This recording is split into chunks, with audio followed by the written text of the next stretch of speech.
Ég heiti María Gunnarsdóttir. Ég í stjórn Transvina sem hagsmunasamtök transbarna og ungmenna.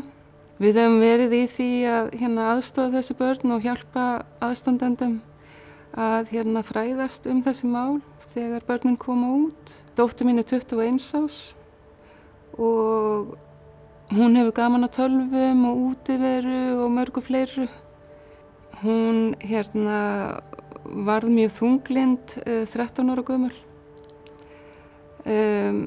Við fórum með hana til sálfræðinga, vissum ekkert hvað var í gangi og hún átti mjög erfitt með að tjá sig og þetta gekk svona í 2 ár og svo kemur hún út 15 ára. Það var svona ákveðin léttir að komast að þessu því að hún leið var búin að segja okkur þetta, þá var svona eins og bara himinn og haf hefði verið létt af henni. Það var bara, hún varð frjálsari. Hún kom út gagnvart okkur foreldrunum fyrst. Það sem mér finnst svo gott það að hún gat treyst okkur og mér finnst hún svo hugrökk að koma, tala við okkur og ég er svo þakklát fyrir það. Hún skildi hafa komið til okkar fyrst og treyst okkur fyrir þessu. Hún náttúrulega var búin að vera svo þunglynd í þessu 2 ár. Svo þegar hún kemur þannig út gagnvart okkur, það var svona eins og létti heilmikið á heimilinu og henni. Og það varð til þess að við áttuðum okkur á því hvað það var búið að vera hrjá hana þessi 2 ár. Sko, það bæði minni fjölskyldu og fjölskyldu mannsins míns eða föður hennar. Að þá trans fólk í fjölskyldunum okkar beggja megin. Þannig að við þekktum aðeins þessi transmál en ekki mikið. Eini maðurinn sem ég vissi sem hafði eitthvað með transmál að gera, það var Óttar Guðmundsson. Þannig að mín fyrstu viðbrögð voru það að hafa samband við hann og það var svona bara þetta praktíska sem ég gerði. Sendi honum e-mail, hafði samband við hann og svo var hitt og það var að þegar ég var að spyrja hana, ég vildi komast að því hvað var í gangi raunverulega og margar af mínu spurningum voru frekar erfiðar fyrir unga mannesku að allt í einu að fara að útskýra fyrir foreldrum sínum hver hún og það var svolítið erfitt sambandið hjá okkur á þessum tíma vegna þess að ég var að reyna að komast að því hvað í raunverulega, hvort þetta væri raunverulegt, hvort þessar tilfinningar væru raunverulegar. Og hún upplifði eins og ég tryði henni ekki. En þetta var bara fyrir mig að reyna að komast að því hvað í rauninni væri í gangi. Að því að hún málar sig ekki, hún naglalakkar sig ekki, hún gengur ekki kvenmannsfötum og ég átti bara mjög erfitt með að sjá hana sem stúlku og það náttúrulega bara mínir stereotypísku fordómar. Ég hafði þessi gömlu hugmynd mín var þessi að kynin væri bara 2. Ég hafði ekki hugmynd að þetta væri róf. Að kynvitundin gæti bara líka jafnvel sveiflast á milli. Þannig að ég þurfti algjörlega að endurforrita mig í þessu ferli og hef núna náttúrulega kynnst fleira fólki sem eins og hún. Þegar það kemur nýtt nafn að þá erum við farin að nota rétt fornafn. Þannig að hún upplifði að það væri verið að virða hennar tilfinningar.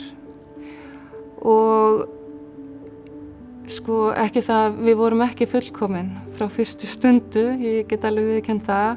Við áttum mjög erfitt stundum með þetta, að vera með fornafnið rétt og segja rétt nafn. Og það tók okkur svolítinn tíma, átt okkur á því að breyta bara, að því maður náttúrulega var búin að lifa með þessari mannesku í 15 ár, undir öðrum forsendum. Já, og þetta var mikið sorgarferli, ég get ekki afneita því. Ég náttúrulega var alltaf að vonast til þess að hún myndi skipta skoðun. Svo bara áttaði ég mig á því hvað ég var eigingjörn á hennar tilfinningar. Hún var búin að vera í þunglyndi 2 ár og ég vildi einhvern veginn að hún færi bara aftur þangað. En það bara, þú veist, undirstöðu lífsins hamingja okkar og ég vildi að sjálfsögðu að hún væri hamingjusöm. Nafnabreytingin ákveðið skref og svo er ákveðið skref síðan að fara í gegn svo að fá hormónastoppara og svo krosshormón og svo les. Og þú komið með nafnið og þá viltu að hitt komi líka í leiðinni. Þannig að þetta búið að vera upp og niður hjá henni og okkur bara í fjölskyldunni. Því að þetta hefur áhrif á allt heimilislífið. Systkin, foreldra, ömmur og afa og fleiri sem að standa að. Þegar hún að koma út gagnvart okkur að þá aðaláhyggjuefni okkar var viðhorf samfélagsins gagnvart transfólki. Af því að samfélagið það sveiflast. Það kannski frjálslynt í dag, svo verður það íhaldsamt, svo afturhaldsamt og svo getur það leitt til útskúfunar. Og transfólk til dæmis getur ekki ferðast frjálst. Eitt af þessu var til dæmis það sem við höfum áhyggjur af. Allt inngrip líka, eins og með krosshormón, aðgerðir og svoleiðis. Þetta var eitt af því sem ég hef áhyggjur af, því að allt inngrip inn í líkamann, það hefur áhrif á æviskeið fólks. Og það var eitt af því sem ég hafði miklar áhyggjur af. Þannig að því að það eru ákveðnir aukaverkanir með lyfjunum, að þá var þetta var svolítið svona, við viljum náttúrulega að börnin okkar séu heilbrigð og svoleiðis, en leið líka hamingjusöm. En hún ætlar að fara alla leið í breytingaferlið. Og við styðjum hana heilshugar í því. Því að hennar líf bara það mikilvægt í okkar huga. Hún á krosshormónum, svo hún að fara að hitta á lýtalækni núna í október. Eins og ég sagði, allt svona inngrip, þetta bara rosalega erfitt. Og svo vorum við náttúrulega búin að lifa með manneskju sem hét allt annað. Lögðum okkur mikið fram í að finna nafn fyrir barnið okkar þegar það fæðist. Og við höfðum, við vorum búin að búa til ákveðna myndir í hugunum með þetta barn í huga. Upp á framtíðina og okkar vonir með þetta barn til framtíðar. Og þarna bara algjörlega öllu snúið við. Fyrir okkur þá þurftum við smá tíma að aðlagast og átt okkur á því og reyna að komast að því í rauninni hvað væri að gerjast í hennar innri veröld. Erfiðar spurningar partur á því að við komumst að því hvernig henni líður og hvaðan hún að koma, því þetta kom algjörlega þetta kom okkur bara mjög óvart. Alltaf þegar hún fær, eins og þegar hún fékk hormónastopparana, var hún mjög glöð.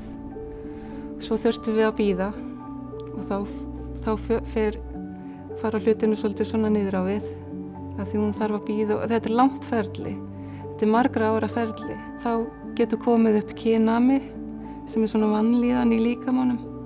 Þú ert ekki að upplifa sjálfa því þú ert bara vanlíðan í eigin skinni. Og svo fyrir hún á krosshormóna og þá líður hún aftur mjög vel. Mjög hamingjusöm og ánægð. Og svo núna af því hún ætlar að fara í kynleiðréttingar aðgerðina, að þá veit ég það að hún farin að hlakka til. Þannig að þetta bara svo þið vitið það, þá þetta ekkert bara allt upp á við þegar þau koma út úr skápnum.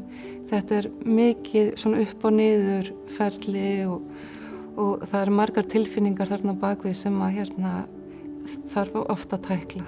Og þetta hefur breytt mér mjög mikið, þetta búið að vera mikill skóli, stundum mjög erfiður. Ég óskaði stundum að hún væri bara hommi og það aðalega vegna þess að kerfið var oft svona hindrunin í veginum vegna þess að þau þurftu líka að komast að því hvort að þetta væri rétt ákvörðun hjá henni og að koma út sem hommi þá þarftu ekki að fara inn í kerfið eða lesbía, þú þarftu ekki að fara inn í kerfið, þú farð að vera sú eða sá sem þú ert.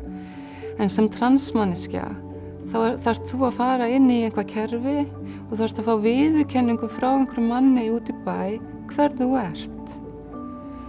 Og það var mjög erfitt og það var engin rökstuðningur á bakvið það þegar viðkomandi maður í kerfinu sagði nei við hormónastoppurum eða hann sagði nei við þurfum að bíða með þetta eða þetta kemur ekki alveg strax. Þannig að þetta voru svona þessar hindranir í veginum hjá okkur sko.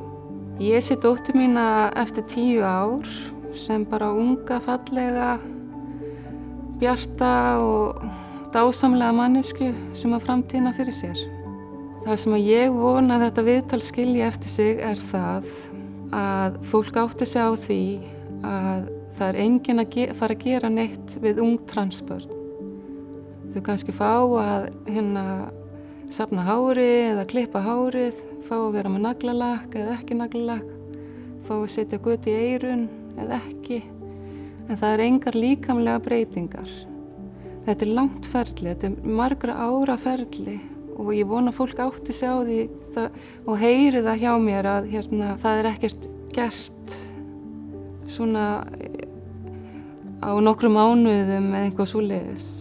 Og svo vona ég til þess að fólk átti sig líka á því að fyrir aðstandendur að þá er þetta sorgarferli og þetta er ekkert auðvelt fyrir marga og við þurfum smá tíma til að aðlagast og þurfum kannski smá svona svigrúm til þess að átta okkur á stöðu mála. Ekki það að við styðjum ekki börnin okkar. Það er ekki málið. Þetta er bara sorgarferli, sko, ekki bara fyrir mömmur og pappa eða ömmur og afa, heldur líka fyrir systkinin. Allt fólki sem snýr að barninu. Ekki það að við viljum ekki styðja barnið. Það er ekki málið. Heldur er þetta bara svo erfiður vegur. Við viljum alltaf vernda börnin okkar. Og þegar þessi börn koma út þá verða þau átómatist jaðarmanneskjur. Þau verða minnihlutahópur. Og aðaláhyggjuefni okkar var það hvernig samfélagið myndi taka þessum börnum. Og ég óska svo ég vona það að þetta viðtal muni skila sér í umbyrðalindi, fordómaleysi, gagnvart manneskjum sem eru öðruvísi en við sjálf.